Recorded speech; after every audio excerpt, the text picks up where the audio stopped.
الحمد للہ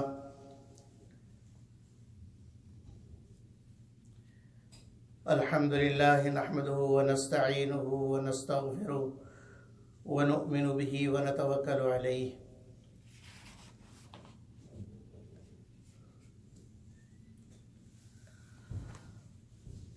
اما بعد فاعوذ باللہ من الشیطان الرجیم. بسم اللہ الرحمن الرحیم. قد افلح المؤمنون الذين هم في صلاتهم خاشعون والذين هم عن اللغو معرضون. صدق اللہ العظیم. یہ 18واں پارہ ہے. اس پارے میں 3 حصے ہیں. سورہ مومنون مکمل ہے، سورہ نور اس کے بعد اس میں مکمل ہے، اور سورہ فرقان کے ابتدائی حصہ اس میں ہے. سورہ مومنون کے اندر 7 باتیں بیان ہوں گی. پہلی بات، جنت کے مستحق کون لوگ ہیں اور جنت کے مستحقین کی صفات کیا ہیں. دوسری، انسان کے تخلیقی مراحل 9 مراحل ہیں، ان مراحل کو بیان کیا جائے گا. اس کے بعد توحید، انبیاء علیہ السلام کے قصے، اور پھر نیک لوگوں کی 4 صفات بیان کی جائیں گی. پھر نہ ماننے والوں کی اصل وجہ، وہ کیوں نہیں مان رہے نبی اکرم صلی اللہ علیہ وسلم کو، اس کو بیان کیا جائے گا. تو قد افلح المؤمنون، کامیاب ہو گئے، یعنی یقیناً کامیاب ہو گئے مومن لوگ. کون سے مومن؟ الذین هم فی صلاتہم خاشعون، جن کے اندر یہ صفات پائی جائیں گی کامیابی کی. صرف ایمان لانے سے کامیابی نہیں، جب تک ایمان کی ساری صفات انسان کے اندر موجود نہ ہو. تو جب ایمان کی صفات موجود ہوں گی تو وہ کامیاب ہوگا. اور فرمائے کہ کامیاب ہونے والے ایمان والے کون ہیں؟ الذین هم فی صلاتہم خاشعون. پہلی صفت کہ وہ اپنی نمازوں میں خشوع کرتے ہیں، ڈرتے ہیں. خشوع کا مطلب یہ ہے، حضرت عبداللہ ابن عباس رضی اللہ عنہما فرماتے ہیں کہ خشوع فی الصلاۃ کا مطلب ہے کہ نماز میں بالکل ساکت رہتے ہیں. نماز میں دائیں بائیں آگے پیچھے ہلتے نہیں ہیں، بلکہ لکڑی کی طرح بالکل ساکت رہتے ہیں، اور اپنی نگاہ کی حفاظت کرتے ہیں. جہاں پہ نگاہ ہونی چاہیے وہاں پہ نگاہ رکھتے ہیں، کہ قیام کی حالت میں سجدے کی جگہ پر، اور رکوع کی حالت میں پیروں کے انگوٹھوں پر، اور اسی طریقے سے سجدے میں اپنے ناک کے اوپر، اور تشہد کی حالت میں اپنے گود پر. یہ نگاہ رکھنے کے آداب ہیں، تو اس کا بھی اہتمام کرتے ہیں. اسی طریقے سے ہاتھ کی حرکات و سکنات کا خیال رکھتے ہیں، اور رفع یدین نہیں کرتے. تو رفع یدین کرنا خشوع کے خلاف ہے، حضرت عبداللہ ابن عباس رضی اللہ عنہما کے قول کے مطابق. ساکت رہتے ہیں. والذین هم عن اللغو معرضون، اور ایمان والے وہ ہیں جو فضول بات نہیں کرتے، فضول بات سے بچتے ہیں. لغو ہر اس بات کو کہتے ہیں جس سے نہ دنیا کا کوئی فائدہ نہ دین کا کوئی فائدہ. اگر ایسا کام جس سے دنیا کا فائدہ ہے تو وہ بھی کام ہے، لیکن ایسا کام کہ نہ دین نہ دنیا، تو پھر وہ لغو ہے. اور لغو کام سے ایمان والے لوگ اعراض کرتے ہیں، کیونکہ وقت ضائع نہیں کرتے، اپنے وقت کو اللہ کی عبادت میں لگاتے ہیں. والذین هم للزکاة فاعلون، اور ایمان والے وہ ہیں جو زکوٰۃ ادا کرتے ہیں. والذین هم لفروجهم حافظون، اور ایمان والے وہ ہیں جو اپنی شرمگاہوں کی حفاظت کرتے ہیں.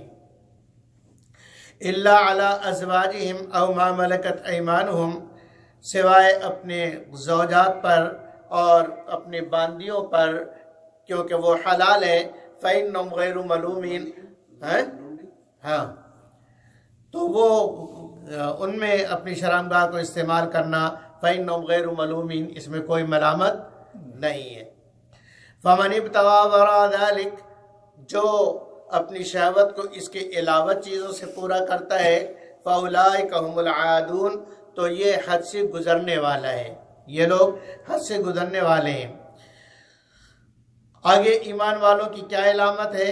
وَالَّذِينَ هُمْ لِأَمَانَاتِهِمْ، وہ لوگ جو اپنی امانتوں کا، وعہدہم، اور اپنے وعدوں کا، راعون، رعایت کرتے ہیں، یعنی امانت رکھی جائے تو اس کی بھی رعایت کرتے ہیں کہ اس میں خیانت نہیں کرتے، اور جس کی امانت ہو اس کو لوٹا دیتے ہیں، اور وعدے کو کی رعایت کرتے ہیں، یعنی جو وعدہ کرتے ہیں اس وعدے کو پورا کرتے ہیں۔ والذین هم علی صلواتہم یحافظون، اور ایمان والے، کامیاب ایمان والے وہ ہیں جو اپنی نمازوں کی حفاظت کرتے ہیں۔ تو جن کے اندر یہ 7 صفات پائی جائیں گی، فرمایا اولئک هم الوارثون، یہی لوگ وارث ہیں، الذین یرثون الفردوس، جو جنت الفردوس کے وارث ہوں گے، اور ہم فیہا خالدون، جنت کے اندر ہمیشہ ہمیشہ رہیں گے۔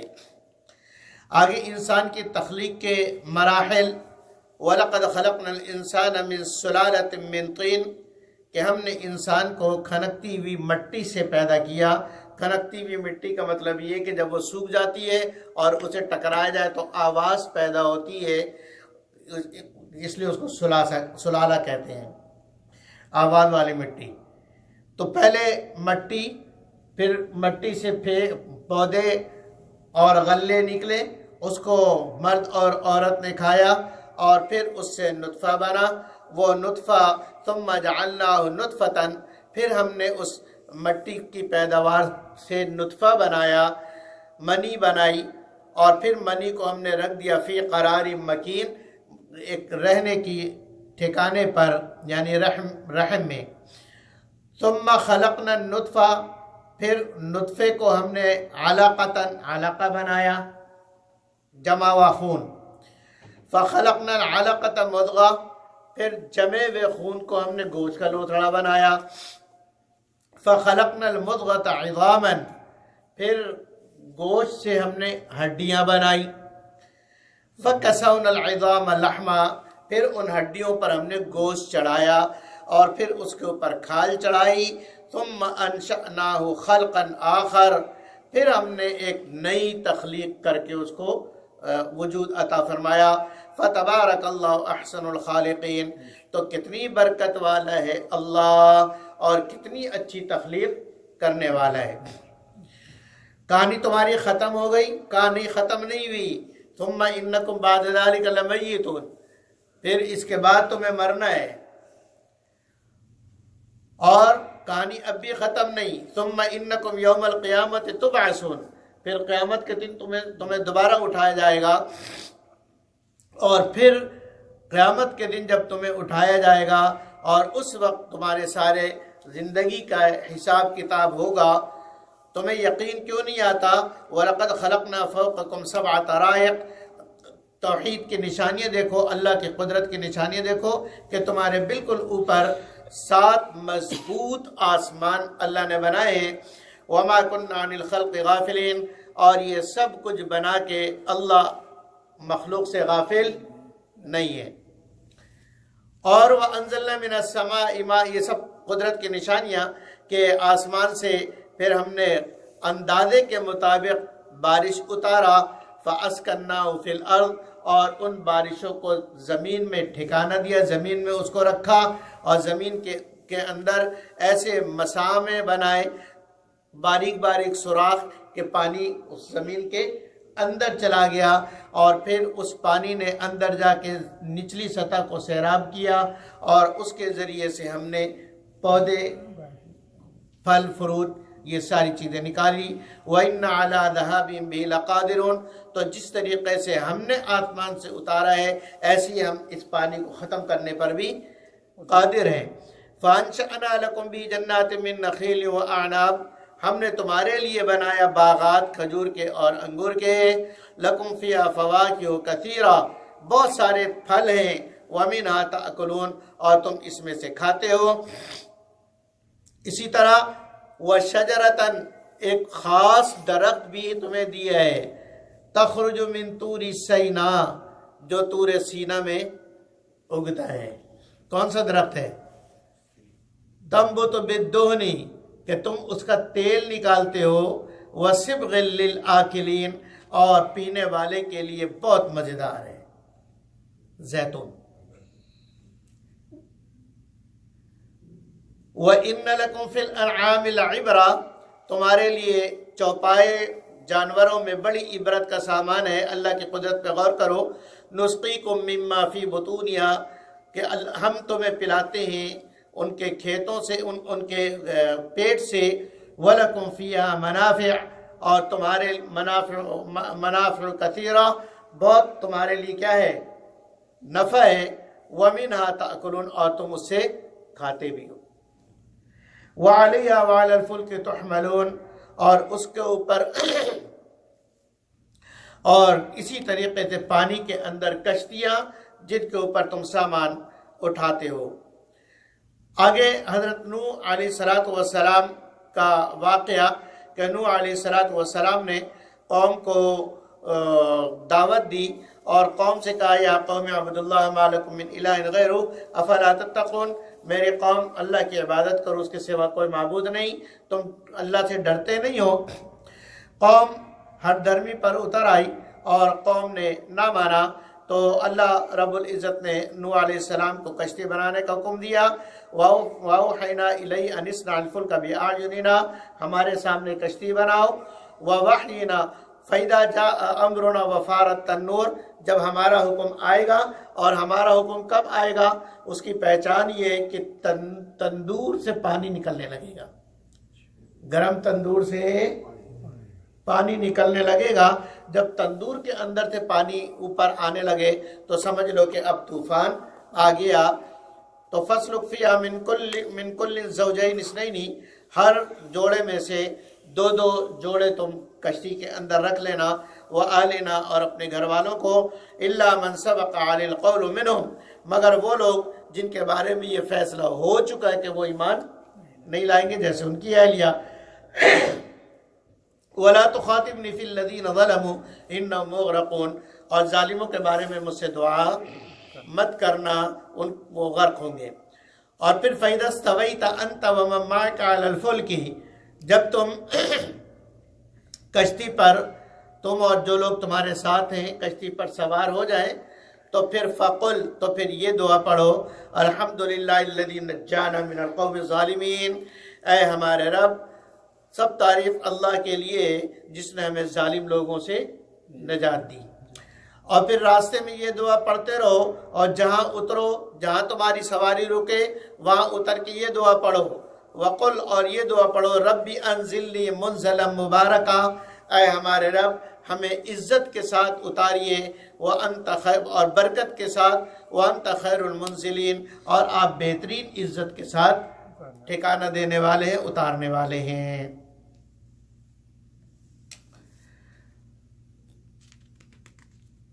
اسی طریقے سے اس کے بعد اور انبیاء علیہ السلام کا ذکر، فارسلنا فیہم رسولا منہم، اور بھی رسول آئے جنہوں نے سب کی دعوت ایک ہی تھی، یعنی عبد اللہ ما لکم من الہ غیرہ، کہ اللہ کے سوا کسی کی عبادت مت کرو۔ اور ان کی قوموں نے نہ مانا، اور نہ ماننے کی وجہ کیا بتائی؟ نہ ماننے کی وجہ یہ بتائی، ما ھذا الا بشر مثلکم، کہ یہ نبی، یہ تو تمہارے طرح ہی انسان ہے۔ نبی تو یا تو فرشتہ ہو، فرشتہ آئے اور آ کے وہ نبوت کا دعویٰ کرے تو ہم مان لیں گے، یا عام انسان ہے، کوئی خاص اس کے اندر کوئی مال و دولت کی خوبی ہوتی تو پھر بھی مانا جا سکتا تھا، لیکن ما ھذا الا بشر مثلکم، یہ تو بالکل تمہاری طرح انسان ہے، اس میں کوئی فرق، تم میں اور اس میں کوئی فرق نہیں، تو اس کو کیوں نبوت ملی، تمہیں کیوں نہیں ملی؟ یأکل مما تأکلون منہ، جو تم کھاتے ہو یہ بھی وہی کھاتا ہے، ویشرب مما تشربون، جو تم پیتے ہو یہ بھی وہی پیتا ہے۔ کافر سمجھتے تھے کہ نبی جو ہے وہ بشر ہوتا ہے، نبی نور نہیں ہوتا ہے، لیکن ہمارے لوگ نہیں سمجھتے۔ وَلَئِنْ أَطَعْتُمْ بَشَرًا مِثْلَكُمْ، اگر تم ایک بشر کی اطاعت کرو گے تو اِنَّكُمْ إِذًا لَخَاسِرُونَ، تم نقصان والوں میں ہو جاؤ گے۔ اور کہا کہ أَيَعِدُكُمْ أَنَّكُمْ إِذَا مِتُّمْ وَكُنْتُمْ تُرَابًا وَعِظَامًا أَنَّكُمْ مُخْرَجُونَ، یہ نبی تم سے یہ بات کہتا ہے، یہ وعدہ کرتا ہے کہ جب تم مر جاؤ گے اور تمہاری ہڈیاں بھی بوسیدہ ہو کے برادہ ہو کے ختم ہو جائیں گی، پھر تم نکالے جاؤ گے۔ ہائی ہاتھ، بہت دور کی بات ہے یہ، ڈزنٹ میک سینس۔ ہائی ہاتھ کا کیا معنی ہے؟ ہاں کہ یہ سمجھ میں آنے والی بات نہیں ہے۔ ہائی ہاتھ بہت دور کی بات ہے، ہائی ہاتھ لما توعدون، دماغ سے اور بہت دور کی بات ہے جو وہ کہتا ہے، جو نبی کہتا ہے تم سے وعدہ کرتا ہے، بہت دور کی بات ہے، یہ سینس والی بات نہیں ہے۔ اصل بات یہ ہے کہ ان ہی الا حیاتنا دنیا، بس یہ زندگی ہے، نموت، ہم مر جائیں گے، مرتے ہیں، ونحیا، پیدا ہوتے ہیں، وما نحن بمبعوثین، دوبارہ ہم مرنے کے بعد دوبارہ اٹھنا نہیں ہے۔ ہاں جنم تو لیں گے، وہ کہتے ہیں ہندو کتنے جنم کہتے ہیں؟ پاگل، 7 جنم بتاؤ۔ تو وہ جو ہے کہتے ہیں کہ وہ تو ہم جنم تو لیتے رہیں گے لیکن مرنے کے بعد گویا کہ ایک بار مرتے ہیں، دوبارہ جب جنم لینا ہوتا تو وہ مرنا نہیں ہوتا۔ پاگل لوگ ہیں۔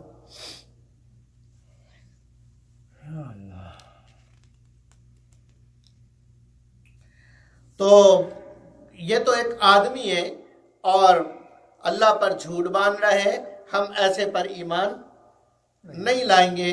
تو نبی نے دعا کی رب سنی بما کذبون، اے میرے رب میری مدد کیجئے جو یہ کافر لوگ مجھے جھٹلا رہے ہیں۔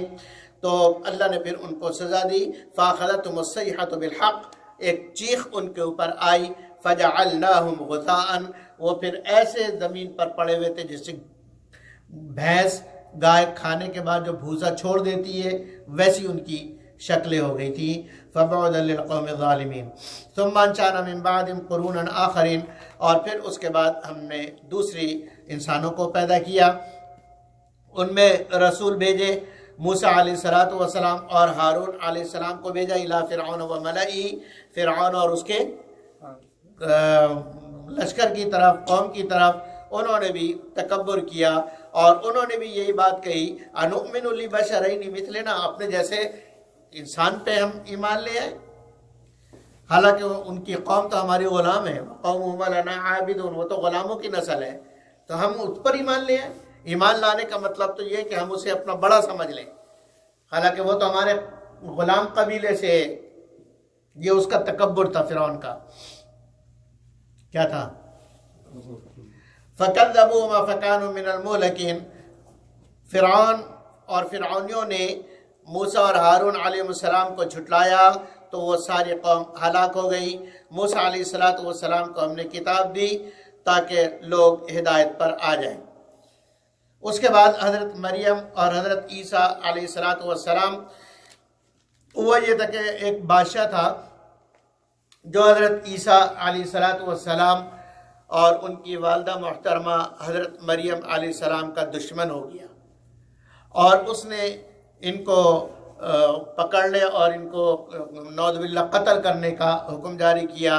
تو اللہ رب العزت نے ان کو ایک دوسری جگہ پر، ایک ایسی صاف ستھری جگہ پر ٹھکانہ دیا کہ وہاں ان کے لیے نہر بھی بہہ رہی تھی اور وہاں صاف ستھرا کھانے کا بھی انتظام تھا، کھجوروں کے درخت تھے، اور اللہ رب العزت نے کہا کہ یہاں اطمینان سے رہو۔ وَجَعَلْنَا ابْنَ مَرْيَمَ وَأُمَّهُ، اور ہم نے دیا ابن مریم اور اس کی ماں کو آیتاً، ایک نشانی بنائی، وَآوَيْنَاهُمَا إِلَىٰ رَبْوَةٍ، اور ہم نے ان دونوں کو ٹھکانہ دیا ربوہ میں۔ ربوہ کہتے ہیں اونچی جگہ، پہاڑ کی اونچائی پر، تاکہ دوسرے لوگ وہاں نہ جا سکے. ذات قرار و معین، رہنے کی جگہ اور چشموں کی جگہ. ٹھیک ہے. یہ یہاں جو یہ ربوہ کا لفظ ہے، یہ قادیانی کمبخت ملعون یہ کہتے ہیں کہ اس سے مراد وہی پنجاب والا ربوہ ہے، اور یہ کہہ رہا ہے کہ ہم نے، قرآن کہہ رہا ہے کہ ہم نے ربوہ میں عیسیٰ اور اس کی ماں کو ٹھکانہ دیا، اور ربوہ پنجاب میں ہے. تو تم بیٹا ادھر آ سامنے سے ہٹو. سرگودے میں وہی پنجابی ہے نا. تو تم کیسے کہتے ہو کہ ہم جھوٹے ہیں؟ قرآن کہہ رہا کہ ربوہ میں ہم نے مریم اور ان کی عیسیٰ. تو یہ کمبخت منوس نے پہلے تو عیسیٰ ہونے کا دعویٰ کیا تھا نا، عیسیٰ موعود ہونے کا دعویٰ کیا. تو کہا کہ دیکھو ربوہ ہے، یہ بھی ربوہ ہے. تو ربوہ سے مراد وہ ربوہ نہیں ہے، اور ربوہ سے مراد اونچی جگہ جہاں حضرت عیسیٰ علیہ السلام اور ان کی والدہ کو اللہ نے ٹھکانہ دیا اور ظالم بادشاہ کے چنگل سے بچا لیا، نجات عطا فرمائی. وہیں اللہ نے ان کے لیے چشمے بھی جاری فرمائے، اور وہیں ان کے لیے کھانے پینے کا انتظام بھی کیا. اور اب تو ربہ کا نام چناب نگر ہو گیا نا. ہاں خود ہی پتا. ہاں چناب نگر ہو گیا. چناب نگر. مولانا منظور احمد چنوٹی رحمۃ اللہ علیہ کی انتھک محنت سے اب اس کا نام ہی بدل دیا، اب اس کا نام ہو گیا چناب نگر. آگے یا ایھا الرسل کلوا من الطیبات واعملوا صالحا، اے رسولو پاکیزہ چیزیں کھاؤ اور نیک عمل کرو. پاکیزہ چیزیں کھاؤ، بولو نا یار، نیک عمل کرو. نیک عمل کرو، بولا کرو.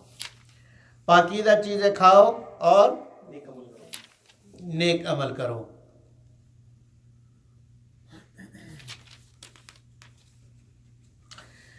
دیکھیے کھانے کا تعلق انسان کی کریکٹر سے اتنا زیادہ ہے کہ غلط غذا، حرام غذا اندر گئی اور اندر سے بد عمل نکلے گا، اندر سے گناہ کے جذبات نکلیں گے.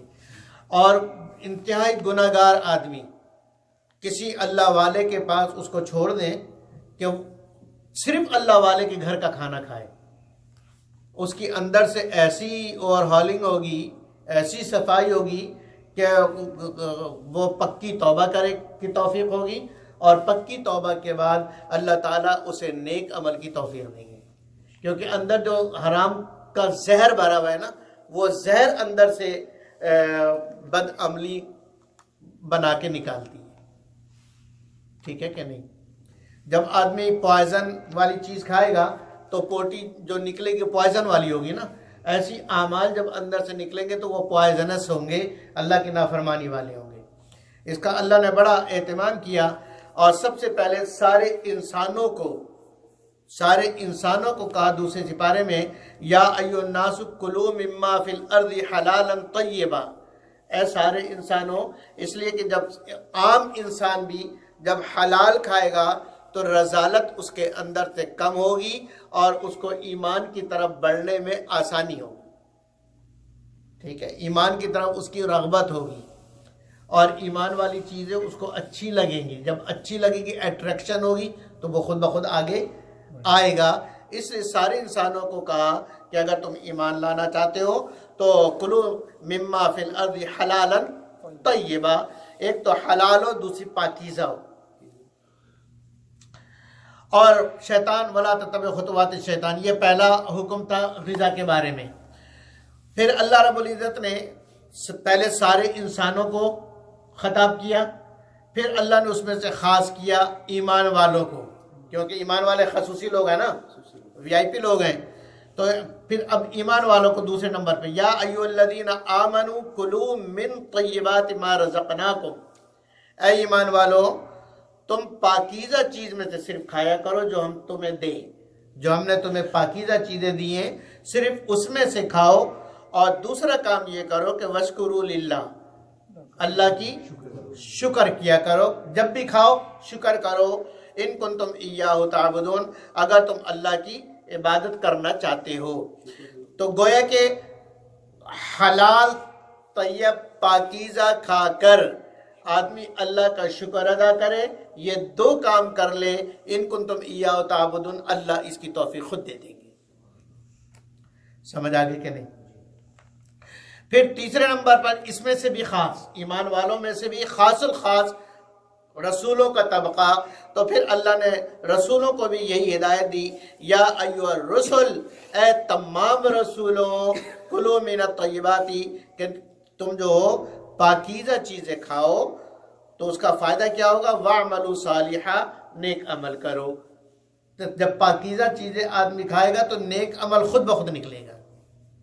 ایسا ہو نہیں سکتا کہ آدمی اولاد کو پاکیزہ کھلایا، حلال کھلایا، امپاسبل کہ وہ نافرمان ہو۔ سمجھ آ گئی؟ لیکن اولاد کو ملا ملو کے کھلایا، کبھی حلال کبھی حرام، اس کی پرواہ نہیں کی، تو امپاسبل کہ وہ فرما بردار ہوگا۔ اس لیے اپنی اولاد کو فرما بردار اپنا کرنا چاہتے ہو تو بھوکا رکھو لیکن حرام نہ دو۔ بھوکا رہنا نقصان دہ نہیں ہے، حرام کھانا نقصان دہ۔ اور جس کے اندر حرام غذا جائے گی، حرام کھائے گا، وہ ماں باپ کا، اللہ رسول کا کبھی فرما بردار نہیں ہوگا جب تک اس کی اندر سے اوور ہالنگ نہ ہو جائے۔ اور اوور ہالنگ کا ایک ہی طریقہ ہے کہ اللہ والوں کی صحبت میں اس کو ایڈمٹ کر دیا جائے۔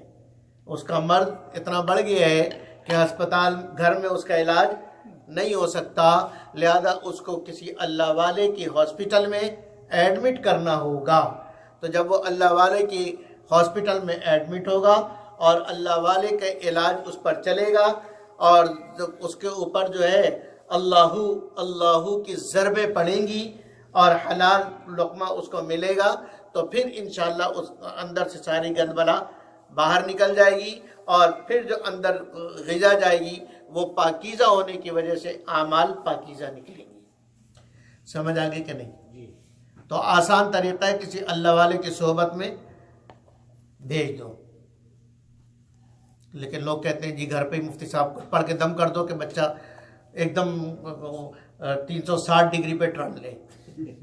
مفتی کے بعد ایسا دم تو نہیں ہے، حضرت کے پاس ہو تو پتہ نہیں کہ بچہ جو ہے وہ انتہائی نافرمان مفتی صاحب ایسا دم کر دیں کہ وہ ایک دم ٹرن ہو کے ولی اللہ بن جائے۔ تو مفتی ایسا دم کہاں سے لائے بھائی؟ ایسا دم ہوتا تو اپنے اوپر نہ کر لیتا۔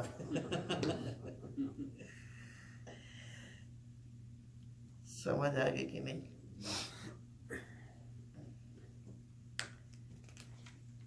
لا الہ الا اللہ۔ اس کے بعد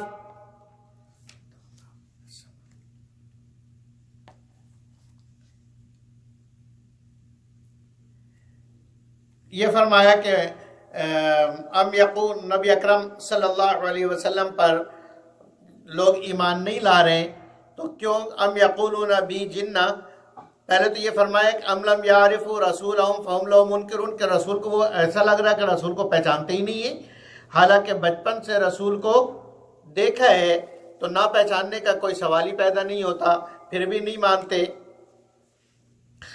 ام یقولون بی جنہ، یا یہ کہتے ہیں کہ یہ رسول نعوذ باللہ مجنون ہو گیا ہے۔ بل جاءہم الحق، نہ ماننے کی اصل وجہ اللہ بتلا رہے ہیں کہ ایمان نہ لانے کی، کافروں کے ایمان نہ لانے کی اصل وجہ کیا ہے؟ اصل وجہ یہ نہیں ہے کہ وہ رسول کو نہیں پہچان رہے، رسول کو بھی پہچان رہے، اور یہ بھی وجہ نہیں ہے کہ وہ جو زبان سے کہہ رہے ہیں کہ رسول مجنون ہے، دیوانہ ہے، ساحر ہے، کذاب ہے، یہ سب ان کی زبان، دل سے وہ بھی یہ بات نہیں کہہ رہے، دل سے وہ بھی یہ بات نہیں کہہ رہے، تو بھائی پھر مانتے کیوں نہیں ہو؟ مانتے کیوں نہیں ہو رسول کو؟ تو اللہ وجہ بتا رہا ہے، بل جاءہم بالحق، بلکہ اصل بات یہ ہے کہ ان کے پاس وہ حق آیا ہے، وَأَكْثَرُهُمْ لِلْحَقِّ كَارِهُونَ، جس کو یہ پسند نہیں کرتے، یعنی ان کی اپنی مرضی کے مطابق نہیں ہے، اپنی تو یہ دین ایسا چاہ رہے ہیں کہ ان کی اپنی مرضی کے مطابق ہو، ایمان اعمال ایسا چاہ رہے ہیں جو ان کی اپنی مرضی کے مطابق ہو۔ تو جب ان کے اپنی مرضی کے مطابق نہیں تو یہ اس لیے نہیں مان رہے. وَلَوِ اتَّبَعَ الْحَقُّ آوَاءَهُمْ، اگر حق ان کے خواہشات کے تابع ہو جائے تو پھر تو لَفَسَدَتِ السَّمَاوَاتُ وَالْأَرْضُ وَمَنْ فِيهِنْ، آسمان اور زمین میں فساد ہو جائے.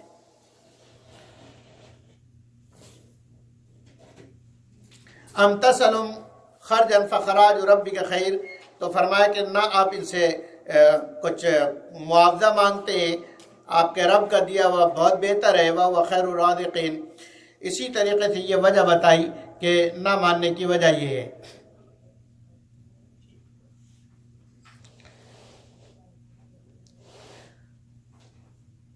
آگے وَهُوَ الَّذِي أَنشَأَ لَكُمُ السَّمْعَ وَالْأَبْصَارَ وَالْأَفْئِدَةَ، کہ اللہ تو وہ ہے جس نے تمہیں آنکھیں دی، کان دیے، دل دیے. قَلِيلًا مَا تَشْكُرُونَ، تمہیں یہ ساری چیزیں بن مانگے مل گئیں، تمہیں چاہیے تو یہ تھا کہ ان کو اللہ کی فرما برداری میں استعمال کرتے، لیکن تم الٹا اللہ کی نافرمانی میں اس کو استعمال کرتے ہو. اور اللہ نے تمہارے لیے زمین میں کھیتیاں نکالی، اور وہی اللہ ہے جو تمہیں زندہ کرتا ہے اور مارتا ہے. وہی اللہ ہے جو کبھی رات کبھی دن، دن سے رات اور رات سے دن نکالتا ہے، وہ اللہ ہی ہے. تو یہ لوگ قرآن کو مانتے کیوں نہیں؟ اس لیے نہیں مانتے کہ یہ کہتے ہیں ھذا الا اساطیر الاولین، کہ یہ تو پہلوں کی کہانیاں ہیں. اللہ کہتے ہیں آپ ان سے پوچھیں، سیقولون للہ، اچھا آپ ان سے پوچھیں قل لمن الارض ومن فیہا ان کنتم تعلمون، کہ کون ہے جس نے زمین کو بنایا اور کون ہے جو زمین کے اندر کی چیزوں کو بنانے والا ہے، تم اگر جانتے تو بتاؤ کون ہے. سیقولون للہ، تو یہ کافر بھی کہیں گے نہیں بنانے والا تو اللہ ہی ہے، تو بتوں کو کیوں پوچھتے ہو؟ کہا اللہ نے اپنے اختیار ان کو دے دی ہے، دلیل کوئی نہیں. اسی طریقے سے یہاں مختلف سوالات ہیں. ایک سوال یہ پوچھا، اس کے بعد یہ سوال کہ بتاؤ کہ ساتوں آسمان اور ساتوں زمینوں کا رب کون ہے، بڑے عرش کا مالک کون ہے؟ تو سیقولون للہ، اس کے جواب میں بھی وہ کہیں گے کہ اللہ ہی ہے. پھر آپ ان سے پوچھئے کہ آسمانوں کی ملکیت اور بادشاہت کس کی ہے؟ کوئی ہے اس کا پڑوسی یا اس کا ہمسر جو اس کے چیزوں کے اندر اور اس کی بادشاہی میں شریک ہو؟ سیقولون للہ، تو وہ کہیں گے نہیں صرف اللہ ہی ہے.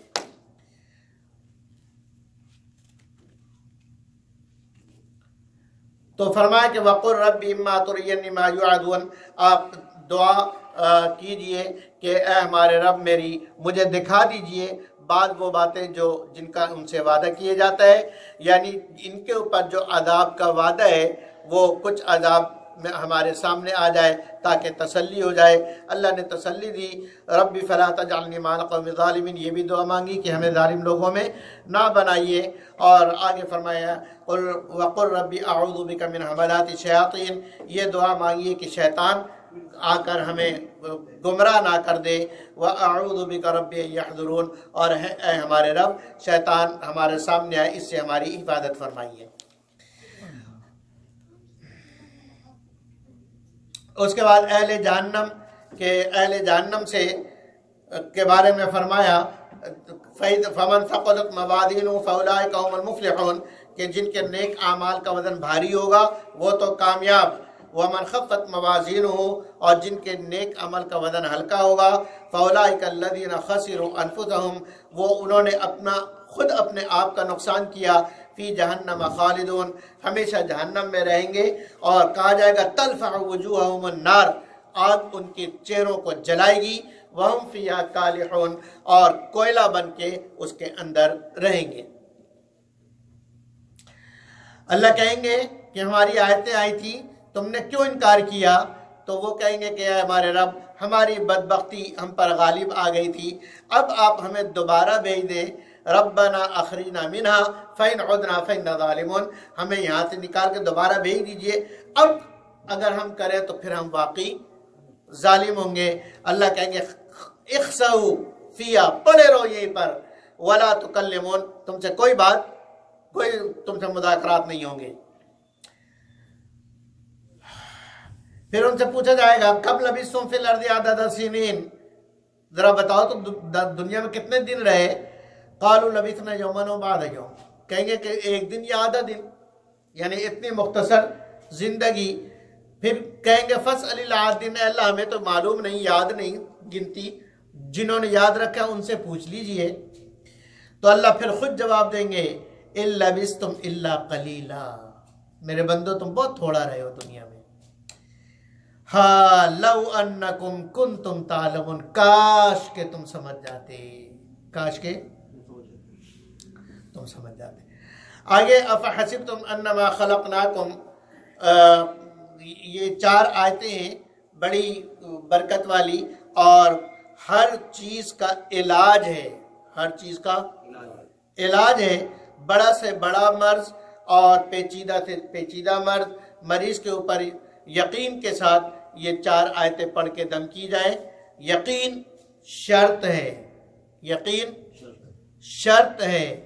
زبان جھوٹ سے پاک ہو یہ شرط ہے، زبان گالی سے پاک ہو یہ شرط ہے، زبان غیبت سے پاک ہو یہ شرط ہے.